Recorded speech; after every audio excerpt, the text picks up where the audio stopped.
Hello, welcome to Politicos. రాష్ట్రంలో assembly సమావేశాలు వేడిగా సాగుతుంటే మరోవైపు కొన్ని ఆసక్తికరమైనటువంటి అంశాలు ప్రతిపక్షాలు అధికార పక్షం మీద గుప్పిస్తున్నాయి. మరి ఈ అంశాలకు సంబంధించి అసలు నిజాలేంటి ఇవన్నీ కూడా తెలుసుకునేటువంటి ప్రయత్నం చేద్దాం. మనతో పాటు ఉన్నారు సంధ్యారెడ్డి అక్క. సో ఆవిడ కాంగ్రెస్ పార్టీ అధికార ప్రతినిధిగా కూడా పనిచేస్తున్నారు. వారితో మాట్లాడదాం, అసలు ఈ అంశాలకు సంబంధించి పూర్తి ఇన్ఫర్మేషన్ తెలుసుకునేటువంటి ప్రయత్నం చేద్దాం. నమస్తే అక్క. సో పొలిటికల్గా రాష్ట్రంలో అనేక అంశాలు తెర మీదకి వస్తున్నాయి. కవిత మాట్లాడుతూ కూడా అసెంబ్లీలో తులం బంగారం ఏమైంది, 2500 రూపాయలు మహిళలకు కూడా పథకంలో ఇస్తానన్నారు, స్కూటీల విషయం కానీ ఇవన్నీ ఏమయ్యాయి, గాలి వార్తలేనా అని చెప్పేసి కూడా వారు విమర్శిస్తున్నారు. ఏమంటారు అక్క దీని మీద? ఇప్పుడు కవిత గారు గతంలో మీ నాన్న సీఎం ఉన్నారు కదా, 10 సంవత్సరాల్లో నిరుద్యోగ వృత్తి అని 3500 ఇస్తామని చెప్పారు. మరి తెలంగాణ విద్యార్థులకు ఎందుకు ఇవ్వలేదు, నిరుద్యోగులకి ఇవ్వలేదు? మరి అవన్నీ లెక్కలు కట్టాలంటే మీరు ఎందుకు ఇవ్వలేదని మేము ప్రశ్నిస్తున్నాం. మేము ఇలా 6 గ్యారంటీలు చక్కగా అమలు అవుతున్నాయి. ఇవాళ రుణమాఫీ విషయంలో కానివ్వండి, రైతు భరోసా కూడా ఇప్పుడు 4 ఎకరాల లోపు 200 కోట్లు కూడా రిలీజ్ చేయడం జరిగింది. మరి మీ అయ్య గతంలో ఇస్తున్న హామీలను ఇచ్చిండా, హామీలు నెరవేర్చిండా? నిజంగా మీ అయ్య హామీలు నెరవేరిస్తే మీ అయ్యని ఎందుకు పీక్ పడేసిరు తెలంగాణ నుంచి అనేది ఒక్కసారి మీరు నెమరేసుకోవాలి. ఇవాళ నువ్వు కూడా రాజకీయం గురించి మాట్లాడుతున్నావు, ప్రజల గురించి మాట్లాడుతున్నావు అంటే సిగ్గుకే సిగ్గొచ్చినట్టు అనిపిస్తుంది. నువ్వు చేసేది లిక్కర్ దందాలు, నువ్వు మాట్లాడేది ప్రజల గురించి. మేము ఇలా 56 వేల ఉద్యోగాలు ఇచ్చినాం నిరుద్యోగులకు. మేము ఇంకొక 50 వేల ఉద్యోగాలు ఇవ్వబోతున్నాం. ప్రజలల్లో మా దగ్గర వచ్చిన 10 రూపాయలు ప్రజలకు పంచిపెడుతున్నాం. నువ్వు యాదగిరిగుట్ట దగ్గర నీ భూములు అమ్మితే 100 సంవత్సరాలు నిరుద్యోగ వృత్తి ఇవ్వచ్చు, ప్రతి ఒక్కరు కూడా ఉద్యోగాలు కూడా ఇవ్వచ్చు. ఇవాళ నువ్వు దాచుకున్న పైసలు లిక్కర్ దందాలో పెట్టినావు 2000 కోట్లు. అది తెలంగాణ ప్రజలకు జవాబుదారీ చెప్పు. నువ్వు లిక్కర్ దందా చేసినావా లేదా? ఇవాళ నువ్వు అడుగుతుంటే సిగ్గనిపిస్తుంది. ఇవాళ పార్లమెంట్లో ఉన్నప్పుడేమో ఒక మహిళా బిల్లు గురించి మాట్లాడలేదు, తెలంగాణకు రావాల్సిన నిధుల గురించి మాట్లాడలేదు. ఎమ్మెల్సీ ఉన్నప్పుడు ఇలా బీజేపీ పార్టీ బాబాసాహెబ్ అంబేద్కర్ గారిని పార్లమెంటు సాక్షిగా అవమానించినప్పుడు అమిత్ షా గారిని మీరు ఖండించలేదు. మీరు కూడా ఇవాళ రాజ్యాంగం గురించి, మీరు కూడా తెలంగాణ కాంగ్రెస్ పార్టీ గురించి మాట్లాడుతున్నారంటే ఆకాశం మీద చూస్తే మన మీదనే పడుతుంది. ఎందుకంటే ఇవాళ చక్కగా పాలనలో మాకు ఇంకా 3 సంవత్సరాల 5 నెలల కాలం ఉంది. మేము 6 గ్యారంటీలు అమలు పరుస్తున్నాం. ప్రతి విషయంలో ఇంక ఇవ్వాల్సిన తులం బంగారమే కానివ్వండి, 2500 కానీ తప్పకుండా మేము నెరవేరుస్తాము. ఇప్పుడిప్పుడే కొంచెం సర్దుకుంటున్నాము. తెలంగాణ రాష్ట్రంలో కేసీఆర్ చేసిన అప్పులకు వడ్డీలు కట్టడానికనే తెలంగాణ ప్రభుత్వం సగం రాబడి మొత్తం వాళ్ళకే వెళ్ళిపోతుంది. అసలు కాంగ్రెస్ పథకాలను అమలు చేయడంలోనే ఫెయిల్ అయిపోయింది. ఇవన్నీ కూడా అట్టర్ ఫ్లాప్ పథకాలు అని చెప్పేసి కూడా బీఆర్ఎస్ నాయకులు ప్రధానంగా విమర్శిస్తున్నారు. నిజంగానే ఇదంతా అట్టర్ ఫ్లాప్ పథకాలనే లెక్కేసుకోవాలా? ఇప్పుడు అట్టర్ ఫ్లాప్ పథకాలంటే కల్వకుంట్ల ఫ్యామిలీ అనుకుంటుండొచ్చు. ఇవాళ తెలంగాణలో ఒక టీచర్కి కానివ్వండి, ఒక ఉద్యోగస్తురాలు కానివ్వండి, ఒక ఇంట్లో నుంచి 2 ఆడపిల్లలు కాలేజీకి పోతే కానివ్వండి, వీళ్ళందరికీ ఉచిత బస్సు విషయంలో చాలా క్లారిటీగా కూడా ఇవాళ దాన్ని అందరూ కూడా ఆమోదించారు. చాలామంది తెలంగాణ ప్రాంతంలో 6 గ్యారంటీలు, ఇప్పుడు 200 యూనిట్ కరెంటే కానివ్వండి, 500 సిలిండరే, ఇదంతా మధ్యతరగస్తులకు, కల్వకుంట్ల ఫ్యామిలీ కాదు. ఇది ఇవాళ కోట్లు దోసుకున్న మీ బీఆర్ఎస్ నాయకులకు కాదు, బలహీన వర్గాల కోసమే కాంగ్రెస్ పార్టీ పనిచేస్తుంది. ఎజెండానే బలహీన వర్గాల కోసము. ఇంద్రమ్మ లేని ఇల్లు ఎక్కడైనా తెలంగాణ రాష్ట్రంలో, ఇంద్రమ్మ ఇల్లు లేని ఊరు ఎక్కడైనా తెలంగాణ రాష్ట్రంలో ఉందా? డబల్ బెడ్రూమ్ అన్నాడు మీ అయ్య. ఎవరికి డబల్ బెడ్రూమ్లు ఇచ్చిండు? మీ అయ్య ఏం చేసిండని? మీ అయ్య తెల్లగానే చేసి రైతులకు రుణమాఫీ చేసినామంటారు. మీరు 5 సంవత్సరాలకు 1,00,000 రూపాయలు రుణమాఫీ 25,000 చొప్పున చేస్తే వడ్డీకి వడ్డే పోయిందాడ. మీరు తెలంగాణ ప్రజలకు, రైతులకు ఏం చేసినట్టు? మీరు రైతు భరోసా అంటున్నారు. ఏం భరోసా చేసిండ్రు మీరు? ఏమి ఇచ్చిన తెలంగాణ ప్రజలకు? మీరు తెలంగాణ ప్రజలకు ఏకతాటిగా రుణమాఫీ చేసింది కాంగ్రెస్ ప్రభుత్వము. మీకన్నా ఎక్కువ రైతు భరోసా ఇస్తున్నాం మేము. మరి దాన్ని కూడా మీరు సమాధానం చెప్పాలి. ఇలా కాంగ్రెస్ గవర్నమెంట్ వచ్చిన తర్వాత రైతులు బాగుండాలి, రైతులకు ఉచిత కరెంట్ ఇచ్చిందే మా కాంగ్రెస్ పార్టీ. ఇవాళ కాంగ్రెస్ పార్టీ గురించి మీరు మాట్లాడుతున్నారు అంటే నిజంగా కూడా మీ స్థాయి అనేది ఎక్కడి వరకు దిగజారింది? తెలంగాణలో బీఆర్ఎస్ టీఆర్ఎస్ అనేది చెప్పలేని పరిస్థితిలో కల్వకుంట్ల ఫ్యామిలీ ఉంది. ఇది తెలంగాణ ప్రజలందరూ కూడా తెలవాలి. ఇవాళ మనం చెప్పడం కాదు. ఓసారేమో టీఆర్ఎస్కి మళ్ళా టీఆర్ఎస్ రాబోతుంది అని మళ్ళీ ఒకరోజు టీ న్యూస్లో చెప్పుకుంటారు. అసలు బీఆర్ఎస్ఆ టీఆర్ఎస్ అటు ఇటు కాకుండా మీరు ఉన్నారు. మీరు క్లారిటీగా చెప్పి ఇంతకు మీ అయ్యా గెలిచిన తర్వాత అసెంబ్లీకి ఎందుకు వస్తలేడు అనేది తెలంగాణ ప్రజలకు కూడా చెప్పి, నువ్వు లిక్కదంద చేసినావు కదా, జైలుకు పోయి వచ్చినావు, నువ్వు నిజంగా దోషివా నిర్దోషివా ప్రజలకు చెప్పు. నువ్వు చేసినావా చేయలేదా? ఎన్ని వేల కోట్లతోని ఎంతమంది పక్క రాష్ట్రాల్లో కూడా అందరు సీఎంలను కూడా ఆగం చేసి వస్తుంది. నువ్వు ఇన్ని చేసిన పనులు చేసి ఇలా తెలంగాణ ప్రజలను నంగనాచిలాగా తుంగి బుర్రలాగా వచ్చేసి ఇవాళ ఇదేమయ్యింది అయ్యేదేమని నువ్వు అడుగుతున్నావు. నీకంత సీన్ లేదు. నీవు నిజంగా చిత్తశుద్ధి ఉంటే నిజామాబాద్లో పోయి సర్పంచ్కి పోటీ చేయి, అప్పుడు తెలంగాణ ప్రజలు నిర్ణయిస్తారు. సో హరీష్ రావు మాట్లాడుతూ గ్రామీణ ప్రజలంతా కూడా కేసీఆర్నే కోరుకుంటున్నారు, కేసీఆర్ వస్తేనే అభివృద్ధి సాధ్యం తెలంగాణలో అని చెప్పేసి కూడా చెప్తున్నారు. ఏంటి ఇప్పుడు తెలంగాణ ప్రజలు కేసీఆర్ని కోరుకుంటున్నారు అంటే కాదని మేమన్నామా తెలంగాణ ప్రజలు అన్నారా? హరీష్ రావు గారు చెప్పాలి. అంటే కాంగ్రెస్ పార్టీ ఓటేస్తే ఓడిపోయిందా అంటే సీఎంగా ఓడిపోయిండు, ఒక ఎమ్మెల్యేగా గెలిచిండు. తెలంగాణ ప్రజలు కాదు, గజ్వేల్ ప్రజలు కేసీఆర్ గెలిచిండు కదా, ఫామ్ హౌస్లు ఎందుకు వండుకుండు, ఆయన రాజీనామా చేయాలి అని చెప్పి తెలంగాణలో గజ్వేల్ ప్రజలు కోరుకుంటున్నారు. రేవంత్ రెడ్డి గారు సీఎంగా దిగిపోవాలని ఏ ప్రజలు కోరుకోరు. ఇవాళ గజ్వేల్లో కేసీఆర్ లేకపోతే కాంగ్రెస్ ప్రజాప్రతినిధి ఉంటాడు, చక్కగా పాలన జరుగుతుంది. ఆ ప్లేస్లో ఇవాళ జవాబుదారంగా మా అల్లుడు చెప్పాలి, మాకంత అవసరం ఏముంది. ఇవాళ రేవంత్ రెడ్డి గారిని వెళ్ళిపో అని చెప్పినంటే రేవంత్ రెడ్డి మీ మర్దల్లాగా ఎమ్మెల్సీ పదవి కొనుక్కొచ్చుకోలే, దొడ్డుదోళ్ళ రాలా. తెలంగాణ ప్రజలు సీఎం చేస్తేనే ఇవాళ రేవంత్ రెడ్డి గారు సీఎం అయ్యారు. అల్లు పెరగని పోరాటంతో ఒక యువ నాయకుడు ప్రజల కోసం నిరంతరం పోరాడుతూ ఒక్కరోజు కూడా ఒక గంట కూడా విరామం లేకుండా తెలంగాణ ప్రజల కోసం ముందు మీరు చేసిన అప్పులు పాపాలు పుట్టలు. ఇవాళ మనకు రాబడి ఎలా రావాలి, మనం ఎట్లా పెంచుకోవాలి, ఉద్యోగాలు ఎట్లా ఇవ్వాలి, ఉద్యోగాలు లేకపోతే నిరుద్యోగులకు ఎట్లా ఆ సమస్యలు పరిష్కరించాలి, నిరుద్యోగులకు యువ కిరీటం అని చెప్పి కూడా ఆ 60,000 కోట్లతోనూ కూడా వాళ్ళకి ఏదో ఒకటి వ్యాపారం పెట్టుకోవాలి అని చెప్పి ఎస్సీ ఎస్టీ బలహీన వర్గాల వారికి బీసీలకు కూడా మరి కాంగ్రెస్ ప్రభుత్వం బడ్జెట్ ఎంత అని క్లారిటీగా చెప్పిండు. ఎంతమంది ప్రజలకు వంచుతున్నాం, ఎంత మిగులుతుందని క్లారిటీగా. ఎన్నడన్నా మీ మొఖాలకి ఇన్ని వేల కోట్లు అప్పు చేసినామని ఎప్పుడన్నా చెప్పిండ్రా? బీఆర్ఎస్ గవర్నమెంట్లో ఇన్ని వేల రాబడి ఉంది, ఇంత ఖర్చు పెడుతున్నామని ఎప్పుడైనా చెప్పిండ్రా? అది మీరు నెమరేసుకోవాల్సిన అవసరం ఉంది. మీరు చేసిన అభివృద్ధి అయితే తెలంగాణలో కేసీఆర్ గారిని ఎందుకు తెలంగాణ ప్రజలు గెలిపించలేదు, రేవంత్ రెడ్డి గారిని కాంగ్రెస్ ప్రభుత్వాన్ని ఎందుకు గెలిపించారని తెలంగాణ ప్రజల దగ్గర పోయి అడగండి. గజ్వేల్లో ఇంటింటికి మీ నాయన కోటేజ్ గెలిపించారు కదా, గజ్వేల్లో పోయేసి గజ్వేల్ ప్రజలను అడగండి, మా నాన్నను ఎందుకు ఓడగొట్టారు, మీ నాన్నను ఇకనైనా ఒక తెలంగాణ కోసం కొట్లాడిన వ్యక్తి అని ఇంతో అంత సానుభూతి చూపించి అసెంబ్లీకి ప్రతిపక్ష హోదానన్నా ఉంటుంది అని ఒక ఎమ్మెల్యే గెలిపిస్తే ఆ ప్రతిపక్ష హోదా కూడా పనికి రాకుండా పోయే కేసీఆర్ గారు ఇవాళ మీరు కూడా కాంగ్రెస్ గవర్నమెంట్ గురించి మాట్లాడుతున్నారంటే వాళ్ళకి అర్థం కావట్లేదు ఏం చేయాలో.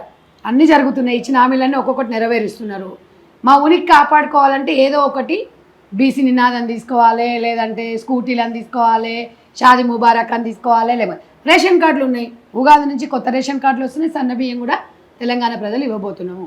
మీరు కల్లకుంట్ల ఫ్యామిలీ మీరు పందికొక్కులాగా తిన్నారు తప్ప తెలంగాణ ప్రజలు సన్న బియ్యం ఎప్పుడన్నా ఇచ్చిండ్రా అనేది కూడా మీరు దానికి జవాబు చెప్పాలి.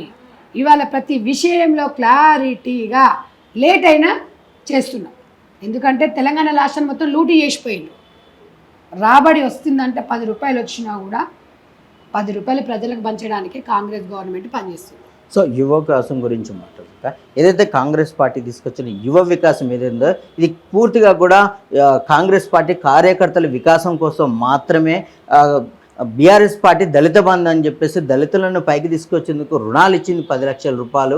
మరి ఇలాంటిది ఎందుకు కాంగ్రెస్ పార్టీ చేయట్లేదని విమర్శిస్తుంది. ఏమంటారు? యువ కిరీటం అనేది ఆన్లైన్, అది మీ అయ్యేలాగా దొడ్డిదారిలో ఉండదు. బీఆర్ఎస్ ప్రభుత్వము ఏదో 10 లక్షలు ఏదో మీ ఇంట్లో పని చేసినానుకో, లేకపోతే కార్ డ్రైవర్గా చేసినానుకో, లేకపోతే ఇంకెవరికో చేసిన వాళ్ళకి ఇచ్చినేమో. కానీ యువ కిరీటం అనేది ఆన్లైన్లో అప్లై చేసుకోమంటుంది. నిరుద్యోగులకు ఒక మంచి అవకాశం ఇచ్చింది. స్కిల్ ఎవరు ఉంటే వాళ్ళు ఎట్లా ఇంప్లిమెంటేషన్ చేసుకోవాలి, ఈ స్కిల్ని ఎట్లా డెవలప్ చేసుకోవాలి, అందరికీ ఉద్యోగాలు ఇవ్వలేము కదా అన్న ఒక నినాదంతో ముందుకు పోయి ఒక మంచి కార్యక్రమం. సంవత్సరాలలో ఇన్ని కార్యక్రమాలు మేము చేపడుతుంటే వాళ్ళకు ఉక్కిరి బిక్కిరి అయిపోతున్నారు.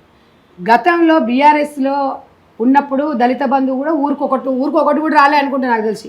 సరే ఊరికొకటి లాగా వచ్చినా కూడా కొంతమంది బాగుపడేవాళ్ళు.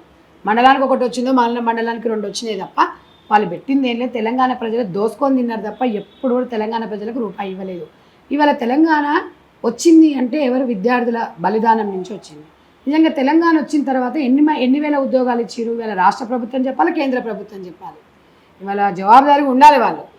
ఇవాళ కేంద్ర ప్రభుత్వమే 2 కోట్ల ఉద్యోగాలు సంవత్సరానికి అని చెప్పింది. 1,00,000 ఉద్యోగాలు అన్నాడు కేసీఆర్ గారు తెలంగాణ రానప్పుడు. అసలు ఉన్న ఉద్యోగస్తులు ఎన్ని? మీ అబద్ధాలతోని మీరు ఎన్ని ఉద్యోగాలు ఇచ్చి మీరు ఉద్యోగాలు ఇస్తే మీరు అంటే ఉద్యోగాలు నోటిఫికేషన్ వేయగానే మీరు ఉద్యోగం ఇచ్చినట్ట? ఉద్యోగం ఇచ్చి నెలకి జీతం పడితే ఉద్యోగం ఇచ్చినట్టు. మేము 1 తారీఖు నుంచి 2-3 తారీఖు లోపల జీతాలు అందరికీ పడిపోతున్నాయి. ఇవాళ తెలంగాణలో ప్రజలు అర్థం చేసుకుంటున్నారు కాంగ్రెస్ పార్టీని. అవకాశం ఇద్దాం, సంవత్సరంన్నరనే అయ్యింది, ఒక్కొక్కటి అమలు పరుస్తున్నారు అని చెప్పి. ఇలా కాంగ్రెస్ పార్టీ రూపాయి కూడా దాచుకోదు. ఏది ఉన్నా కూడా 10 మందిలో మంత్రుల సమక్షంలోనే పంచిపెట్టి ప్రతి ఒక్కరికి రూపాయి పంచిపెట్టే కాంగ్రెస్ పార్టీ. మీలాగా కర్త క్రియాకర్మ అన్నీ మా అయ్యనే, ఫామ్ హౌసే అని చెప్పేసి ఎమ్మెల్యేలకి మంత్రులు కూడా టైం ఇవ్వని మీ నాయన. నువ్వు కనీసం నీ కళ్ళు పైన ఉండే ఎంపీగా ఉన్నప్పుడు. రైతులందరూ ఓడగొట్టిరు, మళ్ళీ దొడ్డిదారులు పోయి మీ నాయన దగ్గర పోయి తెచ్చుకున్నావు. ఎవరు విలువిస్తున్నారమ్మా? రాజకీయాలలో ఒక విలువైన రాజకీయాలు చేయండి, ఒక ఇన్స్పిరేషన్ ఉండండి మహిళలకి. మీరు పిచ్చిగా మాట్లాడకుండా మీరు చేసిన తప్పులేందో సరిదిద్దుకునే అవకాశం తెలంగాణ ప్రజలకు ఇచ్చుకోండి, జవాబుదారంగా ఉండండి. ఇవాళ ఒక్కటే చెప్తున్నాం, మీ నాన్న ఎమ్మెల్యేకి పదవికి రాజీనామా చేయాలని గజ్వేల్ ప్రజలు కోరుకుంటున్నారు. సో గతంలో బీఆర్ఎస్ పార్టీ జై కిసాన్ అనేటువంటి ఒక మోటోతో ఒక పెద్ద ఉద్యమాన్నే లేవదీశారు. రైతులకు మేలు చేయాలని చెప్పేసి కూడా వారు ముందుకెళ్తున్నామని చెప్పేసి చెప్పారు అనేక వేదికల మీద. ఇప్పుడు అదే కేటీఆర్ మాట్లాడుతూ రైతులను పూర్తిగా కాంగ్రెస్ పార్టీ నిర్లక్ష్యం వహిస్తుంది, రుణమాఫీ కాలేదని చెప్పేసి కూడా ఎద్దేవా చేస్తున్నారు. అంటే ఇప్పుడు ఉన్నటువంటి వరంగల్ బహిరంగ సభలో రైతుల మద్దతును కూడగట్టుకునేందుకే ఇదంతా చేస్తున్నారా? నిజాలేమన్నా ఉన్నాయా? తమ్ముడు, రైతులను కూడగట్టుకోవడానికి కాదు. వాళ్ళు మళ్ళీ కల్వకుంట్ల ఫ్యామిలీ అప్పుడేమో తెలంగాణ ఉద్యమం సెంటిమెంట్తో అధికారంలోకి వచ్చింది. ఇప్పుడు ఏదో ఒక రకంగా చెయ్యాలి అని చెప్పేసి రెచ్చగొట్టేసి మళ్ళీ ఎవరినో ఒకరిని ఏదో చేయాలి వాళ్ళు, అంతే తప్ప మంచి చేయడానికి కల్వకుంట్ల ఫ్యామిలీ ఎప్పుడు కూడా మంచి చేయాలంటే అధికారం లేదు. 5 ఏళ్ళు ప్రజలకు రండి, మీ నాన్న ప్రజలకు వచ్చి పని చేస్తే ఇవాళ నిజంగా కూడా అప్పుడు మీ మాటలు ఎవడని నమ్మేటోడు. సంవత్సరంన్నర అయింది, రావద్దంటున్నారు కాదు, రమ్మంటారు. తెలంగాణ ప్రజలు కోరుకుంటున్నారు కాదు, కాంగ్రెస్ పార్టీ కూడా కోరుకుంటుంది రమ్మనడం ఏంది మీకు? తెలంగాణ ప్రజలు, మీరు సీఎంగా ఉన్నారు, ప్రజలు ఆహ్వానిస్తున్నారు. గజ్వేల్ ప్రజల సరే తెలంగాణ తిరగకుండా కనీసం గజ్వేల్ కన్నా వచ్చి కూర్చో, గజ్వేల్ ప్రజల కన్నా జవాబుదారంగా ఉండు, గజ్వేల్ ప్రజల కన్నా వాళ్ళకు సేవలు చెయ్యి. నేను ఇన్నిసార్లు ఎమ్మెల్యేని చేసి ఒక సీఎంని చేసిండ్రు, వాళ్ళ కాలుగడ్డ ఎత్తులో పోసుకోవాలి కల్వకుంట్ల ఫ్యామిలీ. ఇలా మీరు గెలిపించేసే 2,000 ఎకరాలు ఫామ్ హౌస్లు కట్టుకొని మీరు ఫామ్ హౌస్లో ఎంజాయ్ చేసుకుంటూ మీరు ఇవాళ కాంగ్రెస్ పార్టీ మీద అవాకు చెవాకులు అంటే, ఇలా కాంగ్రెస్ పార్టీ లేకపోతే ఫామ్ హౌస్ ఎక్కడిది? కేసీఆర్ సీఎం ఎక్కడిది? కవిత ఎంపీ ఎక్కడ? వాళ్ళ అన్న మరి 2 సార్లు మంత్రి ఎక్కడ? వర్కింగ్ ప్రెసిడెంట్ ఎక్కడ? వాళ్ళ బావ మంత్రి ఎక్కడ? ఇవన్నీ కూడా తెలంగాణ ప్రజలకు తెలుసు. సరే మీరు ఫస్ట్ క్లారిటీగా బీఆర్ఎస్ టీఆర్ఎస్ క్లారిటీ అయిన తర్వాత తెలంగాణ ప్రజల దగ్గరగా అమ్మ, అప్పుడు నీకు చెప్తాం. సో బీఆర్ఎస్ పార్టీ అవలంబిస్తున్నటువంటి వైఖరినే కేంద్ర బీజేపీ కూడా వ్యవహరిస్తుంది. కిషన్ రెడ్డి మాట్లాడుతూ రైతుల విషయంలో యూరియాని సరఫరా చేస్తున్నాం, 12 లక్షల టన్నుల యూరియాని మేము తెలంగాణకి సరఫరా చేశాం, ఇక ముందు కూడా రైతుల విషయంలో అనేకమైనటువంటి పథకాలు తీసుకొస్తుంది కేంద్ర బీజేపీ అని చెప్తున్నారు. ఏంటంటే అసలు రైతులు పార్లమెంట్లో మా యువ నాయకుడు ఎంపీ చామల కిరణ్ కుమార్ రెడ్డి గారు క్లారిటీగా చెప్పిండ్రు. నేను తెలంగాణ రాష్ట్రంలో 20% బడ్జెట్లో మేము రైతులకు కేటాయిస్తే వీళ్ళు దేశవ్యాప్తంగా ఒక 3% మాత్రమే కేటాయించడం వల్ల చెప్పాము. ఆ బడ్జెట్ను చూసే రైతుల మీద ఎంత ప్రేమ ఉందనేది బీజేపీ పార్టీ తెలిపోయింది. వాళ్ళు ఏదో చెప్పంగానే యూరియా కాదు, మేము ఎప్పుడో తాతల యుగం నుంచే యూరియా ఫ్రీ ఇచ్చినాం. మేము యూరియా బస్తాలు ఫ్రీగా ఇచ్చినాం, డ్రిప్పులు ఇచ్చినాము, ఉచిత కరెంట్ ఇచ్చినాం, ఇవన్నీ ఇచ్చినాం. మీరు వచ్చి ఇప్పుడు ఏదో ఉచితంగా ఇస్తామని కాదు. ఎందుకంటే మీరు ఆల్రెడీ ఇప్పుడు ఆక్సిజన్ మీద బతుకుతున్నారు కాబట్టి రైతులకు ఆ మాత్రం కూడా మనం చేయకపోతే, చేయడం కాదు అనడం, చేయడం అనేది బీజేపీ పార్టీ ఎప్పుడు కూడా ఆర్ఎస్ఎస్ వాళ్ళది ఏంటంటే దేవుని పేరు చెప్పి గాల్లో దీపం పెట్టుకొని దేవుడా అని బతికే తప్ప మేమేమో రైతులకు ఎవరు కూడా గరీబ్ హఠావో అని ప్రజల కోసం బతికే పార్టీ కాంగ్రెస్ పార్టీ. ప్రజల కోసం పనిచేస్తుంది.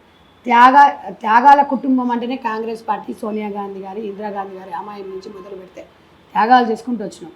మీకు పదవులు కావాలి, మోడీకి ప్రధానమంత్రి కావాలి, అమిత్ షా గారికి హోంశాఖ కావాలి, మొత్తం దేశం మొత్తం వాళ్ళ గ్రిప్లో ఉండాలి తప్ప ప్రజలు బాగుండాలని కోరుకునేది కాంగ్రెస్ పార్టీ.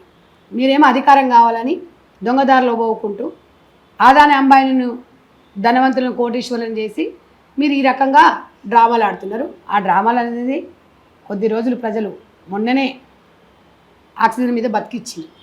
నిజంగా కూటమి లేకుండా వాళ్ళ పరిస్థితి ఏందనేది కూడా నెమరేసుకోవాలి. నెక్స్ట్ దేశంలో కాంగ్రెస్ పార్టీ అధికారంలోకి రాబోతుంది.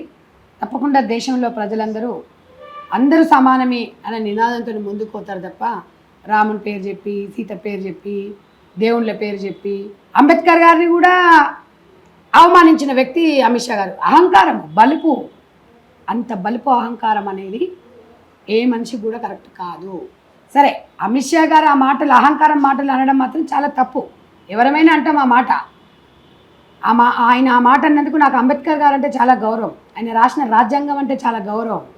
కాబట్టే నేను జీర్ణించుకోలేకపోతున్నాను అంబేద్కర్ గారిని ఆ రకంగా అమిత్ షా గారు మాట్లాడడం అనేది నాకు ఒక బాధాకరంగా అనిపించింది. కాబట్టే ఇవాళ ఒక రాజ్యాంగం మీద మనం ప్రమాణ స్వీకారం చేసుకుంటూ మనం అదే అవమానిస్తున్నామంటే మరి ఏ రాముడు చెప్పిండో, ఏ సీత చెప్పిండో మరి బీజేపీ పార్టీ చెప్పాలి. సో ఉద్యోగస్తుల విషయంలో ఉద్యోగస్తులను పూర్తిగా నిర్లక్ష్యం చేసింది కాంగ్రెస్ పార్టీ. వారికి డిఏలు కానీ ఫిట్మెంట్ల విషయంలో కూడా పూర్తిగా చెల్లించినటువంటి పరిస్థితులు ఉన్నాయి.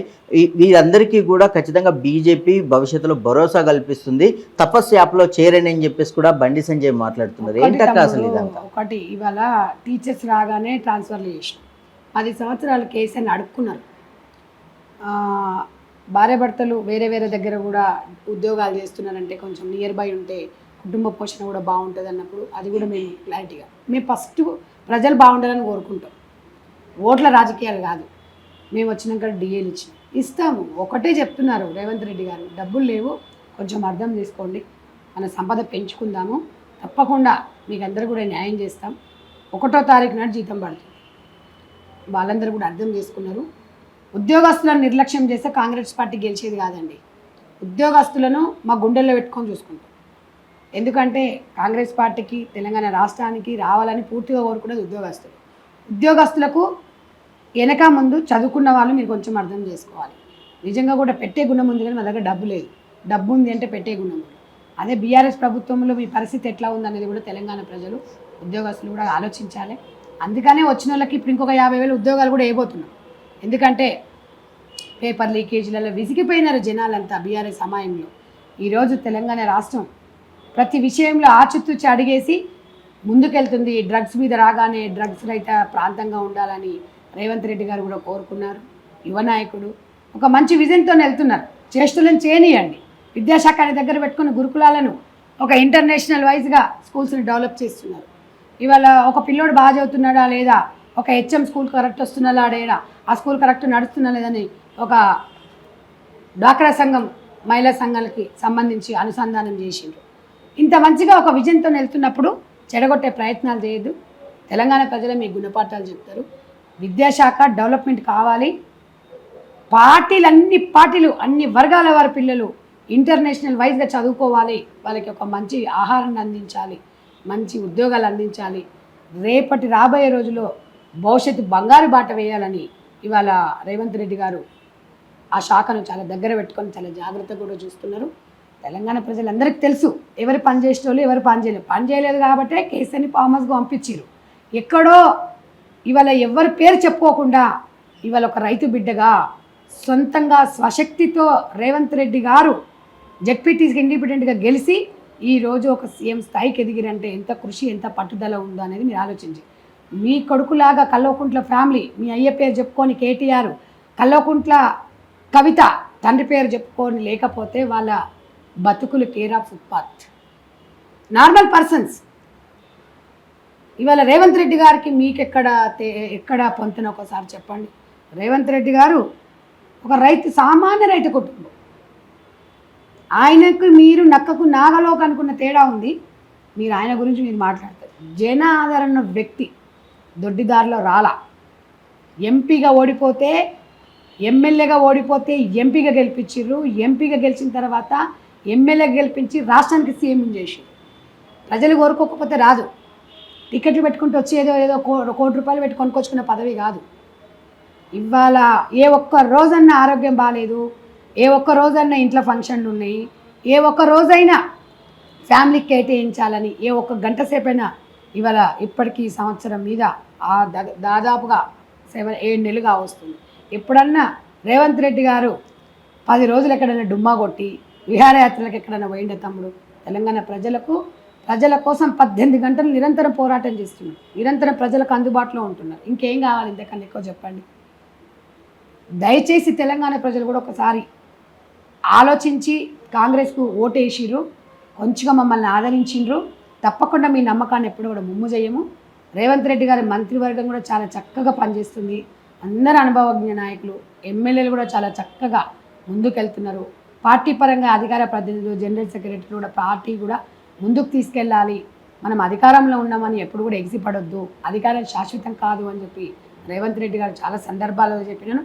ఆయనకు అనుకూలంగానే ఆయన అడుగుజాడలు నడుచుకుంటూ ముందుకెళ్తున్నాం తప్ప ఇవాళ పదవి లేదని బాధపడలేదు, ఉందని ఎగిసిపడేది లేదు.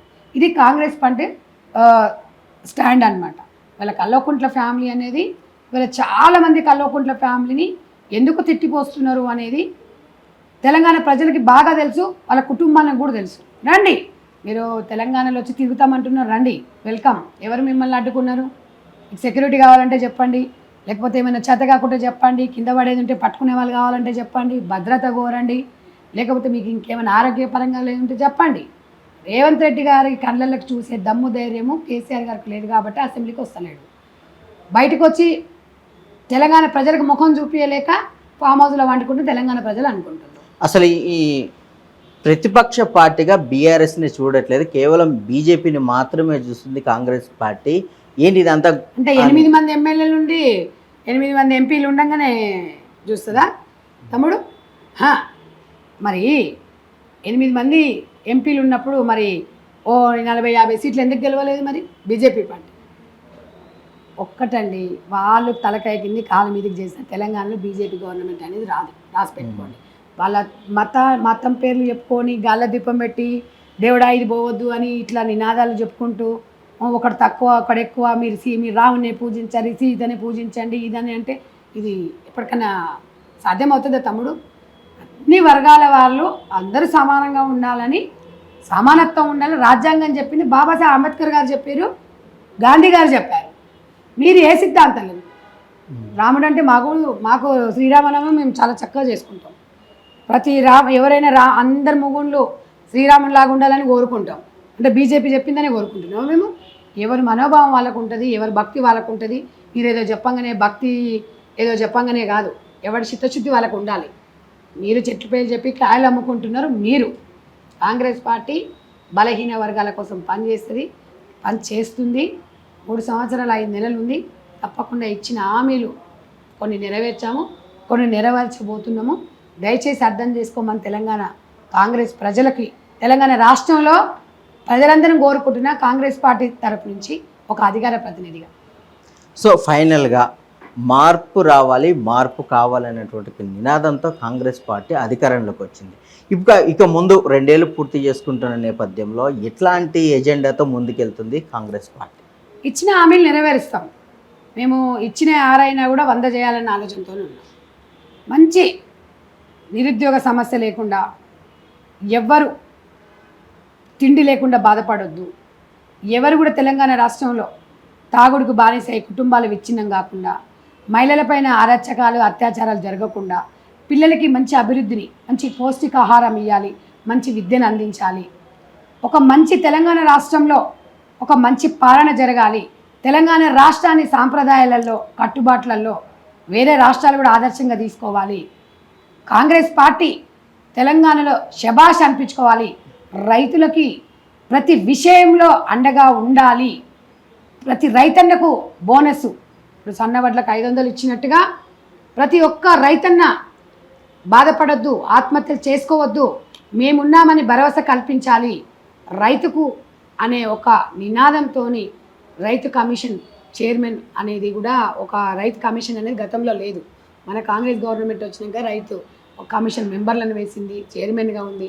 అంటే మీరు తెలంగాణ రాష్ట్రంలో రైతుల గురించి పూర్తి అవగాహన ఉన్న పార్టీ అంటే కాంగ్రెస్ పార్టీ. థ్యాంక్ యూ అక్క, చాలా విషయాలను పంచుకున్నారు. సో చూసారు కదా, కాంగ్రెస్ పార్టీ మీద ప్రతిపక్షాలు బురద జల్లడం కాదు, కాంగ్రెస్ పార్టీతో కలిసి రండి, అభివృద్ధి అంటే ఏంటో చూపిస్తామని కూడా వారు చెప్తున్న నేపథ్యంలో మరి భవిష్యత్తులో కాంగ్రెస్ పార్టీ కానివ్వండి, ఇటు ప్రతిపక్షాలు కానివ్వండి, ఎట్లాంటి పొలిటికల్గా ఏ స్టాండ్ తీసుకుంటే ఎలాంటి వ్యూహాన్ని అనుభవిస్తాయి కూడా, ఎలాంటి వ్యూహాన్ని అనుసరిస్తాయి కూడా ఇక ముందు తెలియాల్సిన నేపథ్యంలో ఇక అసెంబ్లీ సమావేశాలు కూడా ఇక ముగియడానికి సమయం దగ్గర పడుతున్న నేపథ్యంలో రాష్ట్రంలో మరి కాంగ్రెస్ పార్టీ వైఖరి ఎలా ఉండబోతుంది, ఇక ముందు కూడా ప్రజల్లోకి ఎలా వెళ్తుంది, ఇలాంటి అనేక అంశాలు కూడా సమాజంలో కొంత ఆసక్తిని చోటు చేసుకుంటున్నాయి. సో మరిన్ని అంశాల కోసం చూస్తూనే ఉండండి Politicos. Please subscribe to the channel and download the Politicos app from the links in the description.